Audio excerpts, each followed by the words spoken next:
આપણી હારનું કારણ સામેવાળાની તાકાત નથી હોતી, પણ આપણી જ નબળાઈ હોય છે। બસ આવું જ થઈ રહ્યું છે અત્યારે ધરતી પર। વિકાસની હરણફાળમાં હંમેશા ટોચ પર રહેવા માટે માનવીએ કુદરતી સંપત્તિઓનો વિનાશ વેર્યો છે અને સત્યાનાશ વાળ્યો છે। તેનો જ બદલો હવે કુદરત લઈ રહી છે, પણ આવનારા વર્ષો કોપાયમાન કુદરત વધુ રૌદ્ર સ્વરૂપ ધારણ કરે એવી ભવિષ્યવાણી ભાખવામાં આવી છે। કોણે શું ભવિષ્યવાણી કરી અને બદલાતા વાતાવરણ વિશે શું કહ્યું છે, હવે એ જોઈએ।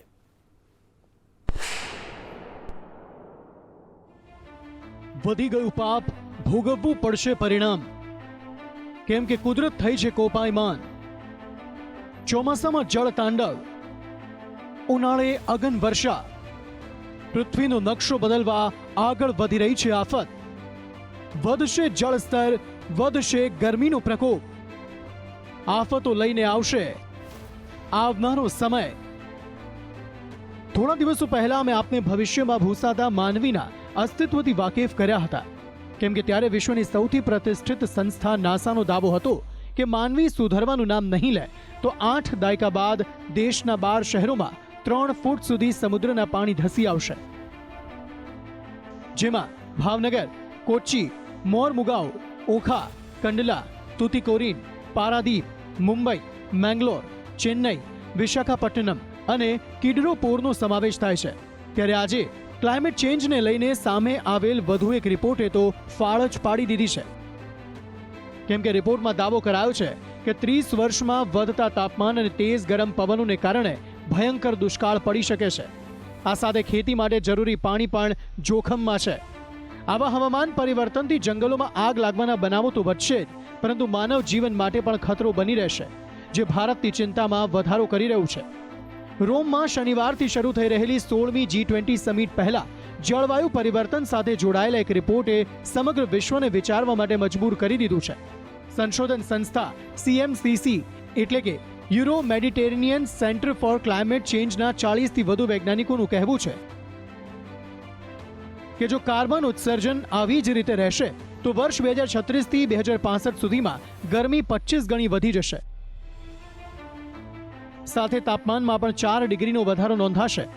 રિપોર્ટમાં કરવામાં આવેલા દાવા મુજબ આવનારા 30 વર્ષમાં વધતા તાપમાન અને તેજ ગરમ પવનોના કારણે ભયંકર દુષ્કાળ પડી શકે છે। આ સાથે ખેતી માટે સિંચાઈનું પાણી પણ ખૂટી પડશે। તાપમાનમાં વધારાને કારણે ભારતમાં શેરડી, ચોખા, ઘઉં અને મકાઈનું ઉત્પાદન ઘટશે, જેના કારણે લગભગ 81 બિલિયન યુરોનું નુકસાન થશે અને 2050 સુધીમાં 15% ખેડૂતો તેમની આવક ગુમાવશે।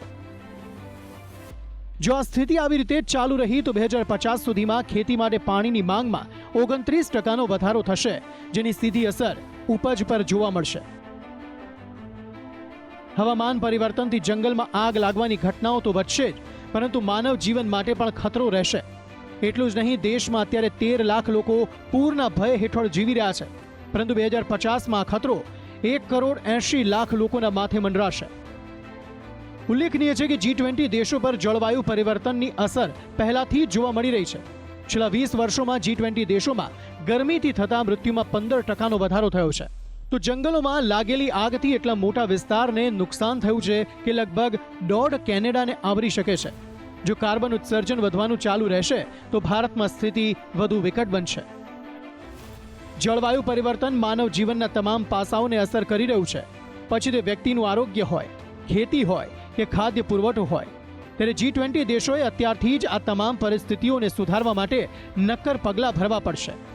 ચોમાસામાં પહાડ તોડ પ્રલય, આબમાંથી વરસતી આફત, ઉનાળામાં ઓગળતા ગ્લેશિયર, સળગતા જંગલો અને કાળજા બાળતી ગરમી, તો શિયાળામાં હાડ થીજવી નાખતી ઠંડી, સાથે ધણધણતી ધરાની વધતી ઘટના।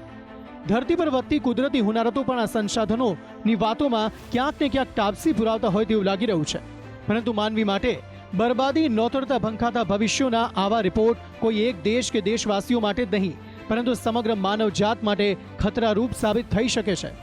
વિશ્વ દર વર્ષે 4,000 કરોડ ટન કાર્બન ડાયોક્સાઇડનું ઉત્સર્જન કરે છે, અને આ ઉત્સર્જન અન્ય કોઈ નહીં પરંતુ ધરતી પર વસતો માનવી જ કરી રહ્યો છે। જો 2050 સુધીમાં આંકડો 500 કરોડ ટન સુધી ન લાવી શક્યા તો કાર્બન ડાયોક્સાઇડ માનવ જાત માટે ઘાતક સાબિત થશે અને જો આવી જ રીતે ચાલતું રહેશે તો 2050 સુધીમાં પ્રદૂષણ, ભીષણ ગરમી, પૂર જેવી કુદરતી હોનારતોનો આંકડો બમણો થઈ જશે. 19મી સદીની સરખામણી અત્યારે પૂરની ઘટનામાં 1.3 ગણો વધારો થયો છે, જ્યારે પાણીના પ્રવાહમાં 6.7 ગણો વધારો નોંધાયો છે. ત્યારે સવાલ એ જ છે કે જો આપણે આપણી આવનારી પેઢીને વારસામાં બરબાદ ધરતી ન આપવી હોય તો અહીંથી રોકાવવું પડશે. કાર્બન ડાયોક્સાઇડનું વધતું પ્રમાણ ઘટાડવું પડશે. વૃક્ષોની હત્યા નહીં પરંતુ જતન કરવું પડશે. બ્યુરો રિપોર્ટ, સંદેશ ન્યૂઝ. સાથે સંદેશ વિશેષમાં અત્યારે સમય થયો છે આપનાથી વિદાય લેવાનો. નમસ્કાર.